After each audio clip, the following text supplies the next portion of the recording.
So you can write a 2,000 word blog post and then take that content and repurpose it into a YouTube video, repurpose it into a podcast episode. And in that way, you can reuse that content, amplify your time.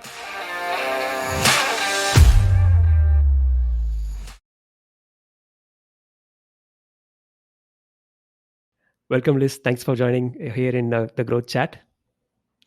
Thanks so much for having me. Really excited to be on here and to chat about marketing and email marketing. Let's just start with your intro first, and you can talk about your background and how did you start your initial career days? Yeah, so I started my career about 9 years ago, I think, in SaaS content marketing. So SaaS stands for software as a service. So I worked for a small technology company and as a content marketer, and that's how I got my intro into marketing. And from there, I moved on to another software as a service company that actually did email marketing, and they're an international email marketing platform. And I worked there for quite a few years, which is how I learned the email industry. And I am a huge fan of email. And then about a year ago, I left my job and I started my own business where I help tech companies with their content marketing and their copywriting. Just curious about what was the spark moment that actually triggered that you should start your own brand? Yeah. I guess it was the realization, I had been working with a lot of agencies in my role, and I would get work back from these marketing agencies and I would go through and fix it. So I would be editing it and fixing it, and sometimes be doing total rewrites of this content or this copy. And it made me realize that there aren't a lot of great marketing agencies out there, because we went through multiple agencies where this happened. And it made me realize, you know what? I could probably do this.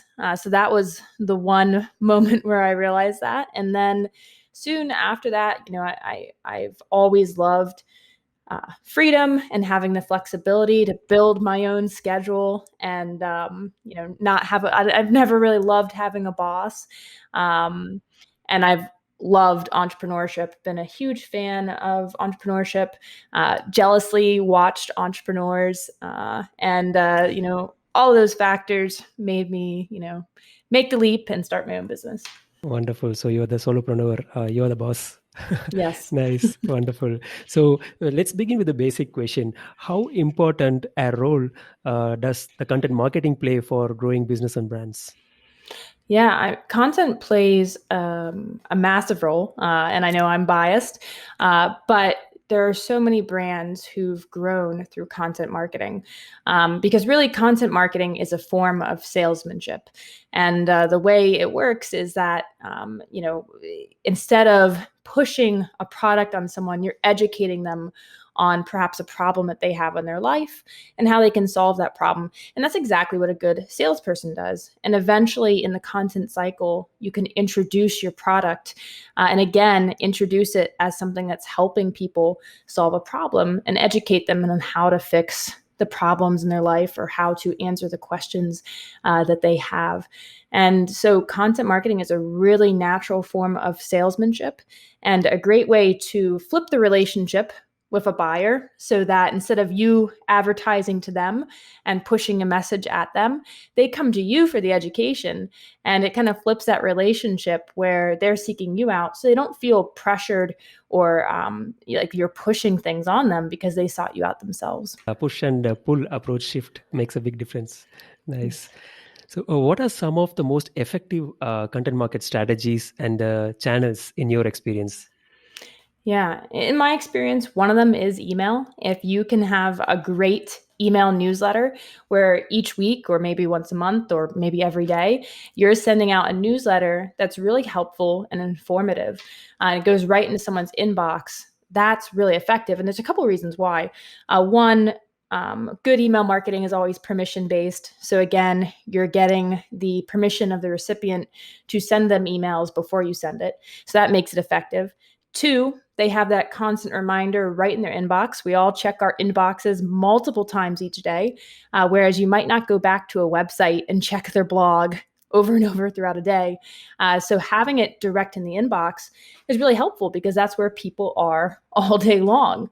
And then 3, you can serve up all kinds of great educational content in that newsletter, and treat your newsletter as a hub where you link people off to all this different content, or perhaps you have informative content within the newsletter.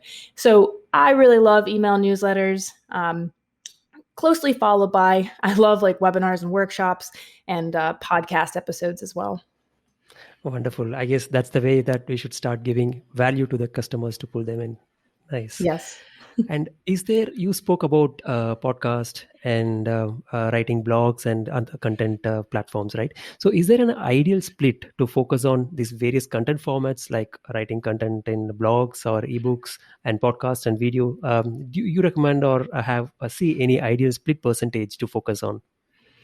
Yeah, I don't know. I think first off, it depends on the size of your company. If you're a solopreneur like me, who I have, some people who work for me, but I'm often on my own working, you can't do everything. So you can't have a podcast, you can't have a YouTube channel and a blog and an email newsletter and go on all these social media channels and be posting every day. It's hard to do all of that. So if you're a really small business, I recommend going really focused on one channel or 1 or 2 channels and getting really good at that and delivering awesome content. And so narrowing your focus there, because it's hard to deliver good content on all of these platforms if you're a small team. If you are a larger team, as far as split, I don't know that there's a perfect split. I would say you want to be showing up once a week on all of these different platforms at least. But one thing I would say is repurpose your content. So you might have a theme for the week. And so for me, I talk a lot about email marketing. So my theme for the week might be list growth. And so you can write a 2,000 word blog post and then take that content and repurpose it into a YouTube video, repurpose it into a podcast episode. And in that way, you can reuse that content, amplify your time. And now what you want to do when you're doing that is to make sure that you are altering the content so that it best fits the platform. So for instance, you don't want to read off your blog post on your podcast episode, but perhaps you want to interview a list growth expert and talk to them about list growth, and then bring up points that you brought up in your blog post and ask them what they think about that. So that would be my thoughts on that. Okay, wonderful. I guess creating the content is one part, and also utilizing the channels, repurposing the same thing and delivering is also makes a value add. Wonderful. Yeah. So you mean to say that the frequency of releasing your content should be fixed, and the usage of all the platforms should be should always be there, irrespective of the frequency that you are going? Yeah, so I think the frequency doesn't need to be fixed. It just needs to be regular. So I think you should show up at least once a week on all of these different platforms, and it can be on different days, and you can work it around your own schedule as well. But think of content marketing as a relationship. If you're not there regularly, people forget who you are. They kind of lose that relationship with you. And so my big what I always say about frequency is make sure you're showing up regularly. And it doesn't have to be like Tuesdays and Thursdays. Now that can be helpful for a podcast. If you have, a podcast episode drop every Monday morning at 9 a.m., then your audience knows to expect it. And that's the same thing with email marketing, with your blog, with any of these content marketing channels. If you do have a certain time that you always release your content, that's helpful for the audience because they know to expect it. They might even go look for it because they love the content that much. What do you think makes organic search such a powerful marketing channel? Yeah, I think again, it comes back to the fact that instead of pushing something down your audience's throat, they are actively seeking it out. So with organic search, they're looking for it, and it totally changes the relationship because first off, you know that they have a desire for this. We try to, with advertising, target our messaging as best we can so that we're putting a message in front of people who do have a desire for that message. But it's not perfect. With organic search, you can be pretty confident that someone has a desire for that piece of information because they're typing it into a search bar, perhaps in Google. And that's one of the reasons organic search is so powerful. It's because of the audience intent behind it, and the fact that the audience is seeking out themselves. They have a high desire for this content. Yeah, absolutely. And on the same note, what strategies should content creators use to keep in mind for with the ranking algorithms updates from the Google, right? They introduce now and then, and that keeps changing. So, how important are all these algorithm updates matter? For SEO experts, they matter a lot. And so SEO experts need to keep an eye on these. When they're working with clients, or even if they're working in-house and they're working with their team, they need to know about these algorithm updates. But as a marketer who's creating content, we need to know about SEO certainly, but it's hard to keep up to date on all of these algorithm updates. But the intent behind all of these algorithm updates, the intent behind them is to deliver better content to the searcher. That's the intent behind them all. That's what Google wants. They're delivering a service to their customers, and the service they're delivering to their customers using Google is giving them the search results they want. And so, as content creators, what we can focus on is creating really good content so that Google wants it to show up in the search results, because they say to themselves, or the algorithm says, oh, this content, the read time on this content is so high, the bounce rate is so low, and it gets shared so often, and it's obviously really desirable content. We'll put that at the top of our search rankings. So that's, I think, a really simplistic way to look at SEO is just create really great content. And you need to have domain authority and have some technical SEO in place. But on the content creation side, create baller content and look at the things that are showing up in the search results now. So if your keyword that you want to rank for is email list growth, look what comes up at the top of the rankings for that keyword. Read that piece of content, and then create something better than that. And that's a good content strategy from a content perspective on how to do, how to improve your SEO rankings. Moving on with the engagement part, creating engaging content is very difficult and is an art that every marketer wants to crack. What do you think makes the content more engaging for the audience? Hmm. Yeah. So one of the things that I always put in my content as often as I can are examples, and I think they make content very engaging. And it's also one of the things that a lot of people don't do well. So if you're bringing up a point on how to do something, you should have an example, either an image or a video of that thing within the content. And that works really easily for video and for written content. It's a little bit harder to do in a podcast episode. You can bring up examples from your work and talk about them. And then in the show notes, you could include imagery to those examples. So there are ways to get around that. But examples really help bring home your point. And then on top of that is clarity, and content presentation, or if it's written content, the writing itself. So making sure you're clearly conveying a point and that you have a hook at the beginning of your piece of content that brings people into the episode and then gets them to stay. Okay, I guess the hook also matters to create curiosity, right? So, any tips there on the hook? What should be the hook in your opinion?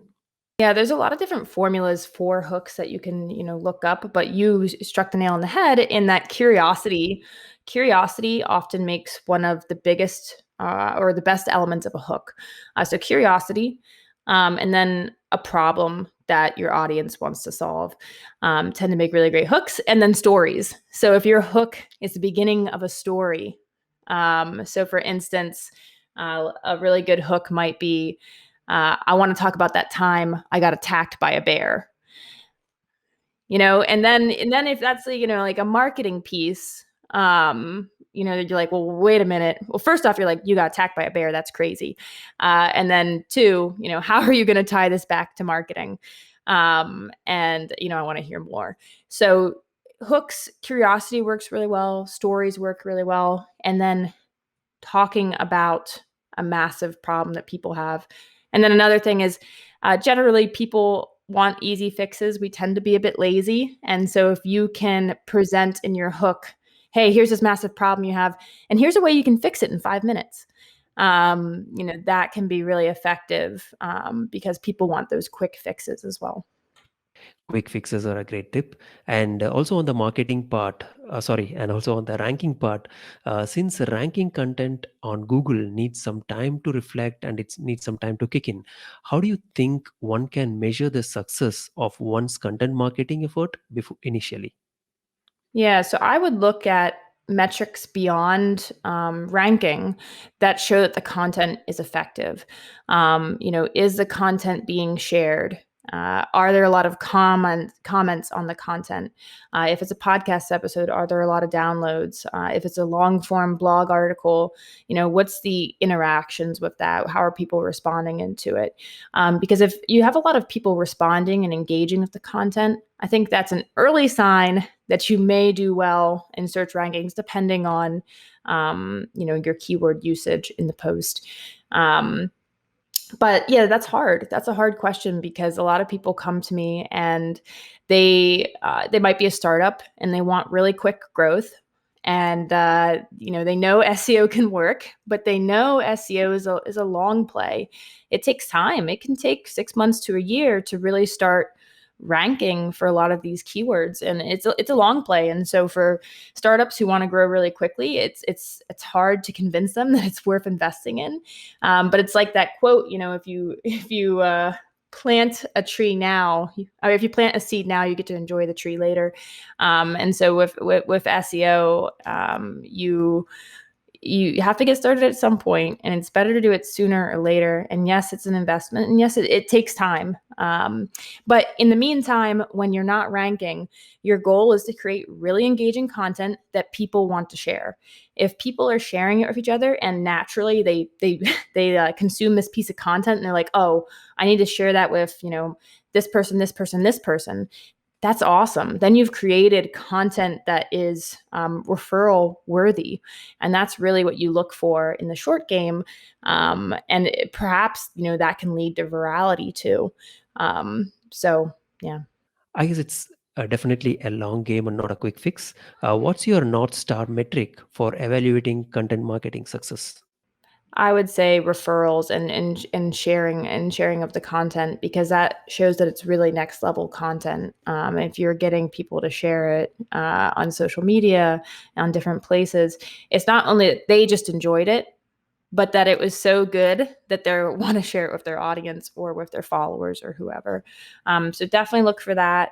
Obviously, you're looking at other things like total views or total downloads, and different call to actions you might have within your content. If it's a blog post, perhaps you have a call to action to download this lead magnet. And so there's a lot of other metrics beyond getting shares, but if a piece is getting a lot of shares, that's usually a very good sign. Nice. Coming to email marketing, why do you think it's such a popular marketing channel even today? Because email has been there for so long. What's your opinion on that? Yeah, it's because first off, good email marketing is permission based, so people give you permission to send those emails. And second off, because we're always checking our inboxes, we're there all day long, and we consider inboxes. Most people consider them a part of their workday, whereas when you go onto a social media platform, you're probably thinking to yourself, "Oh, I'm wasting time," most likely. But your email inbox can be work, and so you can check it a lot throughout the day. So it's the fact that people are in their inboxes quite a bit. I think it's on average we check it like 20 sometimes a day. So we're there all the time. Everybody has an email address, even if they don't use social media. So there's just wide audience that's on the platform all the time, the platform being the inbox, and that makes it very effective. And then finally, as I mentioned, that it's permission based. So good email marketing, our subscribers are inviting us to go into their inbox and send them content. And what are some of the best practices that you would recommend an email marketer needs to follow? Yeah. Number one, don't buy email lists.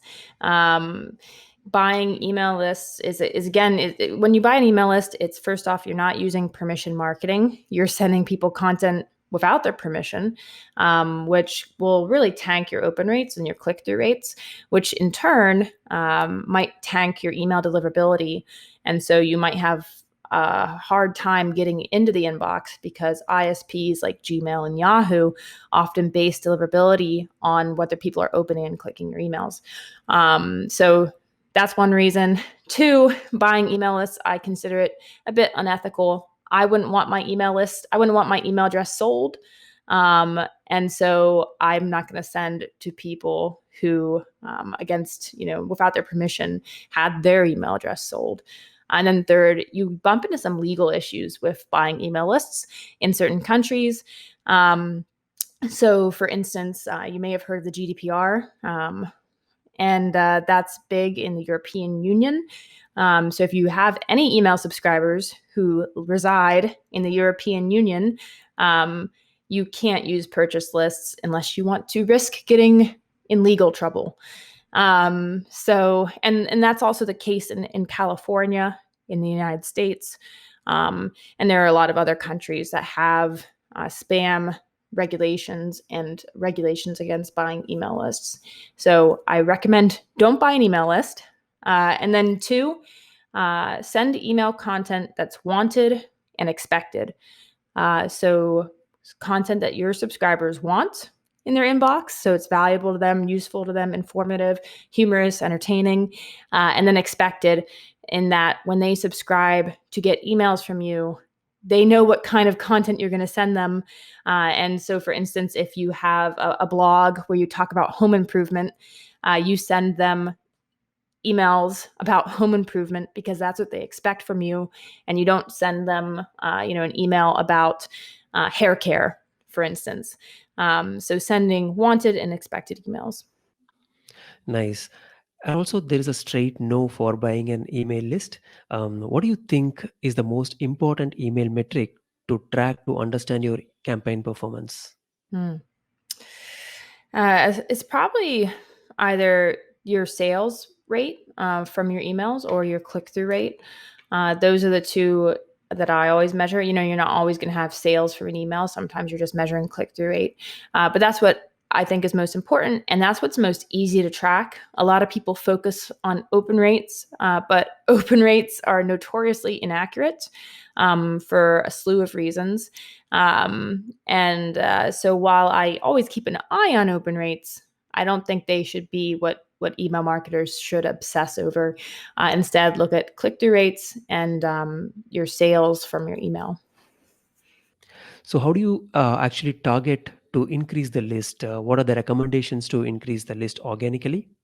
Yeah. So one of the best ways to grow your list organically or really naturally is to have a lead magnet, which is a piece of free content that you give people in exchange for subscribing.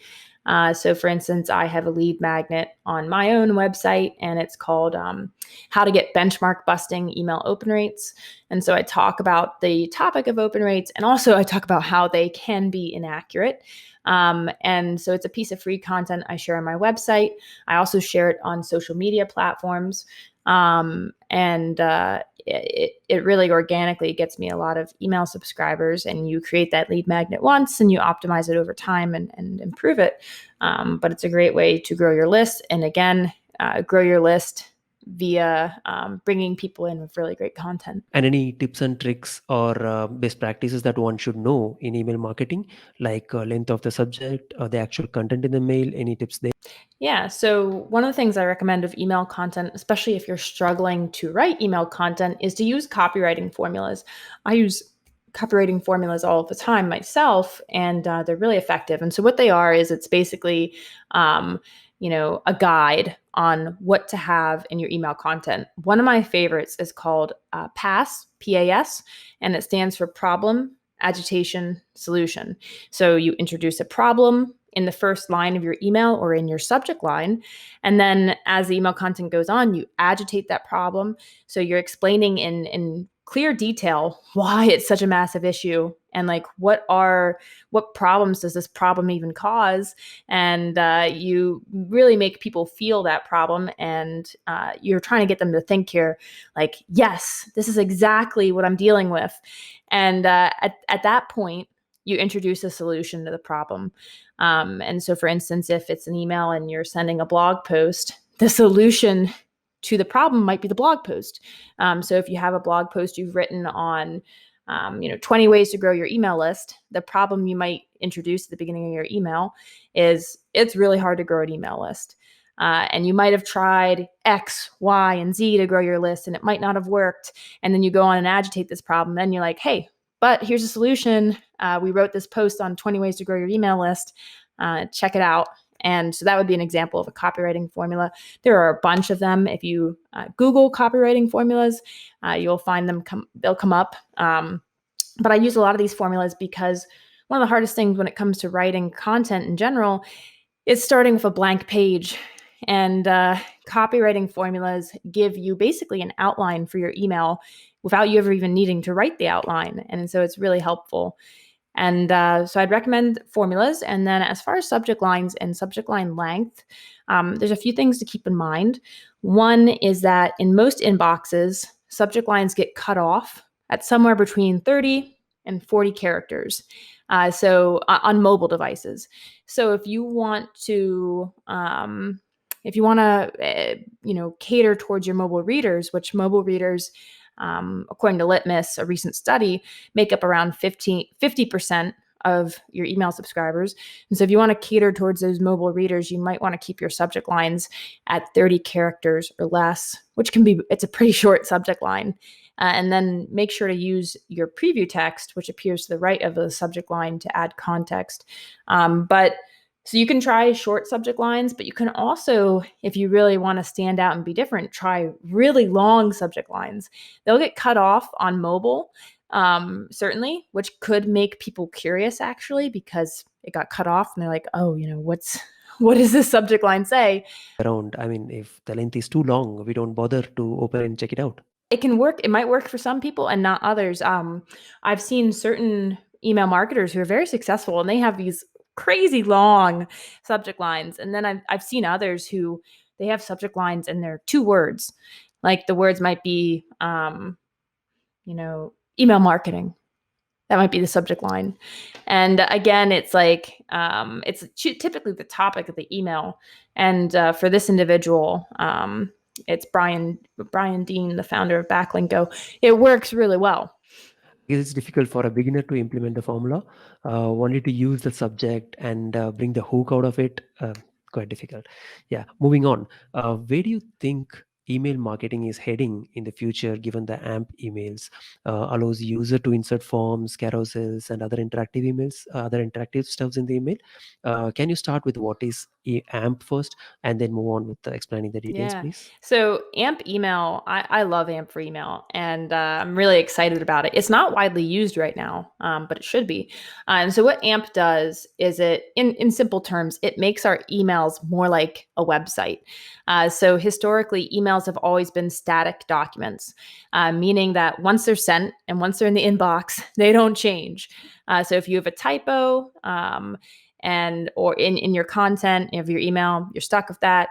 If you can't have dynamic content like a form in your email, you can't have things like carousels in your email where you can drag images around. And so that's typically how emails have been. AMP for email changes all of that and makes an email more like a website in that it can update all of the time. So you can actually have forms right inside your email. So for instance, like let's say you want to collect registrants for a webinar that you're hosting. You can have that webinar form right in the email and people can register that way. And what's really powerful about this is it's decreasing friction, or the amount of work it takes to do an action, which is really effective in increasing completion rates and conversion rates. And it also really helps you level up the design of your emails. You can do all kinds of cool things like drop-down menus in your emails and carousels, and really level up your design. And then you can also put things in your emails like social feeds. So, for instance, you could have a live updating email with new tweets under a hashtag popping up in the email. And so that's an example of content that's changing right in the inbox as time goes on and as things change. Another example of that might be if you're sending a webinar registration email, you could have the total count of webinar registrants inside of that email. So let's say you only have 1,000 spots. You could say, hey, only 100 spots left. And as those spots fill up, the email can update. And so it might eventually say only 20 spots left. So basically what AMP for Email allows you to do is create dynamic and interactive emails really easily. And it's totally leveling up the power of email. Yet it almost brings the dynamic part of website into the email. Nice. And moving further on the marketing, what are your ideas on growth? And connecting to that, what are some of the common issues that marketers face while growing a business? Well, obviously, everyone wants to grow their businesses. And so growth is one of the most important things you can look at as a marketer. That's our goal as a marketer, to help businesses grow, but also to help them as they grow to build a brand that is going to also long-term help them grow. So there's a lot that goes into growth that isn't just sales. And that's something that marketers have to keep in mind. And then I think one of the challenges of growth is that startups want to grow really fast, and sometimes they don't have the budget they need for that growth, or perhaps they're not willing to invest in marketing. And then sometimes maybe they don't have the product market fit yet, but they still really want growth. I want to know about some of the common mistakes that marketers face while growing a business. One of the common mistakes is not focusing on brand, and that can cause long-term issues. Another one that's really important to me is copywriting. So brands that don't focus on copywriting, they're going to struggle to grow. Copy is so important. It's part of everything that we do. So your website is copy, your email marketing is copy, all of your content is copy, and can be used to actually convert people. Video comes from copy. Typically, it comes from a script or some kind of outline. This podcast episode is based off of written questions, which are copy. And so everything's copy, and it's very important. And one of the best things you can do if you want to grow is hire a really good conversion copywriter who knows how to write well and clearly convey what your value prop is.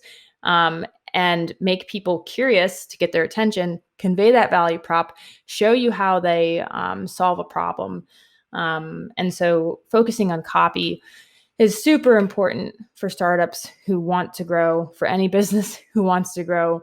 And I think a lot of people overlook the importance of copy, and they worry a lot about the design because they think, and design is important, but they don't spend enough time on the copy. What are some of the growth KPIs that you think are essential for marketers to track? It depends on the type of business. So if you're e-commerce versus SaaS, it's going to look very different. I work a lot in SaaS. So some of the very key metrics you want to look at are cost to acquire a customer, LTV, or the lifetime value, average revenue per user, sometimes called ARPU. And your website conversion rates are very important. So, website visitor to trial user or to freemium account user are very important. And churn is very important. So those are typically what we look at as a SaaS business. But cost to acquire and LTV are very important for pretty much all businesses, because if your lifetime value of a customer is lower than the cost to acquire, you have a big problem. So, for instance, if the cost to acquire a customer is $50 and the lifetime value of a customer is $20, you're going to lose money. That's all you're going to do until you flip that script. And so that's pretty true of of all businesses. So you want to keep an eye on your cost to acquire and then your lifetime value of a customer, because it's not just that first sale that matters. If your cost to acquire is $50, your average sale is like $10. You might initially think, oh well, I'm losing money. But if your typical customer buys from you 6 different times, and so you make $60, that's the lifetime value of a customer, and your cost to acquire is 50, then that changes things around a lot. So I hope that was a simple explanation of that, but those are, two very important metrics for all businesses. Yeah, selling to existing customers is a lot easier than actually selling to new customers. Can you share some of the customer success stories that are close to your heart? Yeah. So I recently worked with a customer who I absolutely love. They're called Motion, and they're a productivity and calendaring tool. So they basically help you get more done in the day and to better optimize your calendar and your schedule using automation. So very cool tech. And I worked with them on their copy for one of their sales pages and for their homepage. And we did I'm a conversion copywriter and a content marketer. And so one of the things I do as a conversion copywriter is I come in and I do a lot of research and discovery. And so with this client, I did an entire phase of research and discovery where I looked at their competitors, I looked at their place in the market, I looked at what they were currently doing for their marketing. I did a bunch of customer interviews and surveys and a ton of research to find out or to discover, what is a good way to position this company? What is the value prop that's going to really speak to customers or potential customers? And, how can we increase their conversion rates? Because again, they really wanted to grow. And so we ended up, after all this research and discovery, I wrote a new homepage copy variant for them, and we A/B tested it against their control, their original homepage, and I believe it increased conversion rates by 30%, which That's huge. in a SaaS, in a SaaS business that makes a big difference. So we that was one of my favorite projects. First off, because the product's phenomenal. If you want to be more productive, if you want to build a better schedule, check out Motion. I think you can go to, let me pull up the website. If you can go to try.usemotion.com, you can get a free trial there. So again, that's try.usemotion.com. So the product's phenomenal, which is gets me so excited, about working with a client like that. I love tech. I love really exciting, powerful tech, and Motion's definitely that. So that's one reason I loved it. And the other reason I loved it is because I made, together we made a measurable difference in the business. And that's, always gets me out of bed in the morning is helping people. Okay, huge amount of hard work must have gone there. 30% is not a small thing to achieve. Wonderful. Nice. And Thank you. in your experience, have you had any of the instances where a trick or a thing which you thought that it would never work, but it did wonders later? Yeah, that's definitely happened to me on social media. So I have a pretty big. This happens all the time as a marketer. You think things might not work, and then they end up working. So it's a pretty common occurrence. Typically, I try to base all of my choices on data so that you don't get so many surprises. But I find that on social media, surprises happen quite a bit, where I'll post something and I think this is the best post ever, and then it does not do well. And then I'll post something else where I think beforehand, oh, this isn't very good. And then I post it and it will go crazy and do very well. And I've had posts go viral that just surprised me that they went viral. And often one of the big things is, first off, your hook on everything is so important, but especially on social media. So posts that went viral always have a good hook, and then the topic is a topic that matters to your audience and to a lot of people. And often I find a social post does well if it deals with a common frustration or misconception about something. And because that tends to get people feeling a certain way, for sure. So that would be one example. Okay, and that resharing or the social media post, was it which platform was it? You LinkedIn, Facebook, or That was LinkedIn. And I think that one ended up getting like maybe over a million views, around 100,000 reactions, and thousands of comments. So it went pretty crazy. And that one was actually about email marketing. okay, that stats is actually viral. Nice. And what are the top responsibilities you feel for a marketing leader should be? Mm. Team. It's all about you as a leader on a marketing team. Your focus is the team. So one is team, and helping your team develop, and helping your team understand their priorities and what's next. And the other thing that I believe a great marketing leader does is they own the messaging, and the positioning, and they are always reinforcing that messaging with their team, and then outside of the team with the public. So it is that team growth, it is the team direction, and the strategy, but it's also the message, that you're bringing to the market. And I think a great CMO owns the messaging, encourages his team, grows his team, and then directs the strategy. Okay, wonderful. Because you picked up the topic of team, just wanted to know about any plans of scaling up your brand as an enterprise, or the future scaling for you as a team. Now you're a solopreneur, so any plans in the pipeline?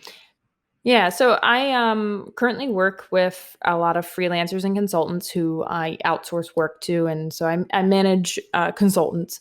I've considered in the fall hiring a full time team member. So it's definitely something I'm considering at the moment. There's something wonderfully freeing about not having full-time employees yet. So I've been really enjoying this time as a solopreneur.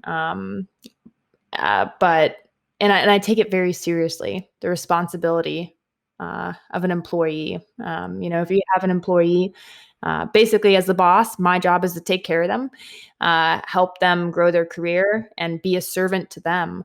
And that's a huge responsibility. This is someone else's life.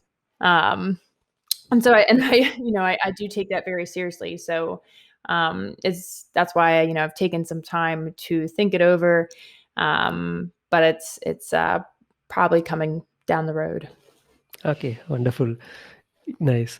And is there any moment of opportunity you felt that whatever the year that we sailed through, it must be challenging for anyone for any business. But of course, when it comes to online, there has been a lot of opportunities. The challenges turned out to be an opportunity. So any instances to share that you figured out a challenge and turned it into an opportunity?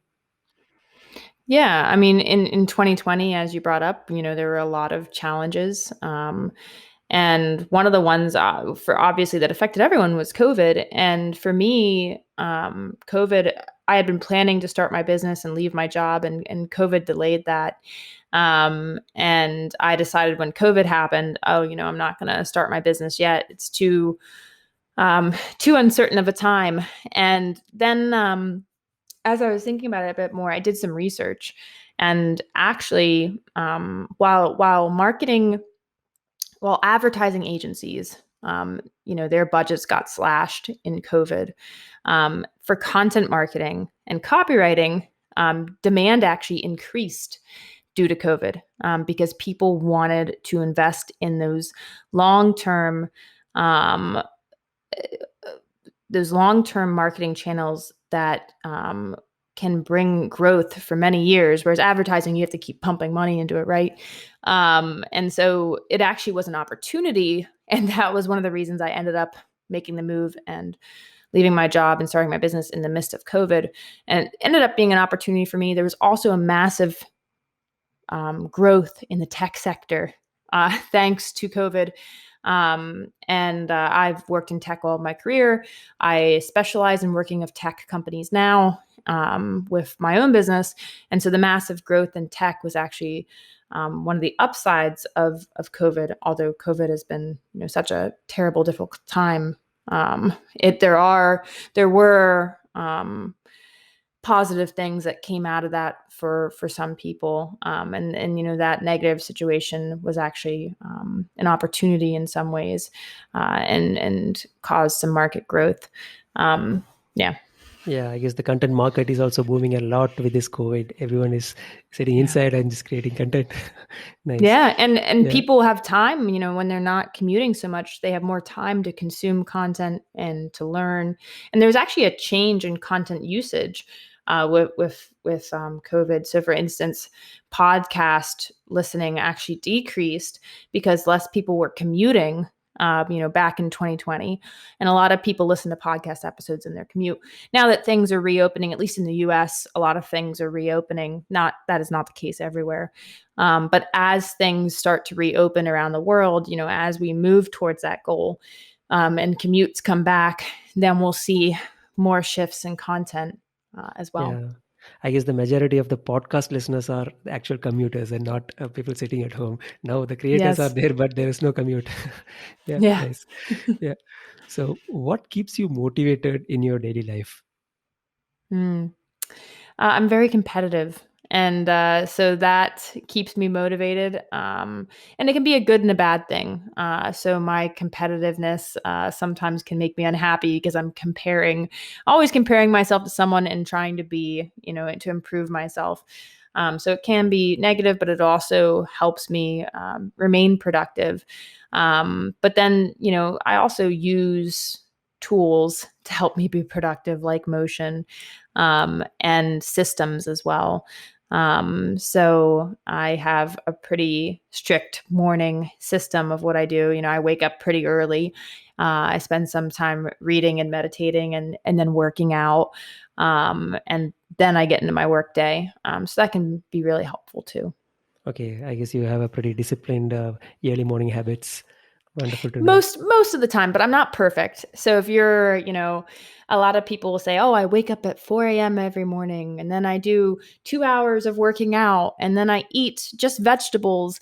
And they have this really strict system that doesn't seem to be realistic. And so while I do have a system, and I find that systems work for me, I definitely have days where I'm like, I'm sleeping in this morning. I'm not going to do it today, or I'm just unmotivated.